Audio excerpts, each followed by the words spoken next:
వద్దక్క, నీకు దండం పెడతా, నన్ను చంపకక్క. ఈ అంజిగాని బట్టలు స్వార్థం కోసం చెల్లిని చంపుతావా? చంపుతా.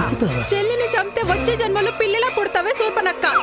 తల్లిలో పుట్టినా పర్వాలేదు, నువ్వు ఎంత బతివులాడినా నిన్ను బ్రతకనివ్వనే, చంపి తీరతా. వదిలే అక్క, ప్లీజ్ అక్క, చంపద్దక్క. నరుక్కుంటూ పోతే అడవులు మిగలవు, చంపుకుంటూ పోతే మనుషులు మిగలరు అని ఇంద్రా సినిమాలో చిరంజీవి గారు చెప్పారు కదక్క. వదిలే అక్క. ఏయ్! సౌండ్ చెయ్యకు, కంఠం కొరికేస్తా. ఈ ఇంట్లో ఏ సెంటర్ అయినా సరే, కిచెన్ అయినా సరే, హాల్ అయినా సరే, బెడ్రూమ్ అయినా సరే, ఆఖరికి బాత్రూమ్ అయినా సరే, నీ బలాన్ని బంధుగణాన్ని కూడగట్టుకునిరా. సింగిల్ గా వస్తా, చెమట పట్టించి చంపేస్తా అని బాలయ్య బాబు కూడా చెప్పాడు తెలుసా?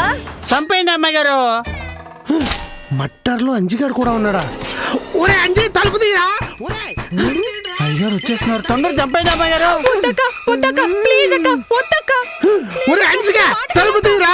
ఒరే తీయండి రా, తలుపు తీయండి రా. నేను తీయను అయ్యారు, మీరు చంపేసేయండి. వద్దే, ప్లీజ్ చంపద్దే, ప్లీజ్. బతికుంటే నా ఆటలు సాగవు. వద్దక్క, ప్లీజ్ అక్క, చెల్లిని కనికరించవే ప్లీజ్.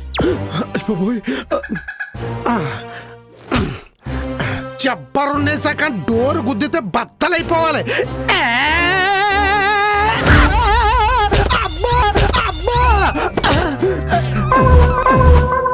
అమ్మా, జబ్బ జ్యూస్ అయిపోయింది. అయినా నువ్వేమన్నా హీరో ఏంట్రా, కొత్తగానే డోర్లు గోడలు బద్దలైపోవడానికి? ఏడినా ఏంటండి మర్డర్ మంచి మూమెంట్ లో ఉంటే డిస్టర్బ్ చేస్తారు. ఏంట్రా మూమెంట్ లో ఉండేది? నీ అబ్బా గొళ్ళాలు వేసుకుని గొడవలు ఎట్టుకుంటారా?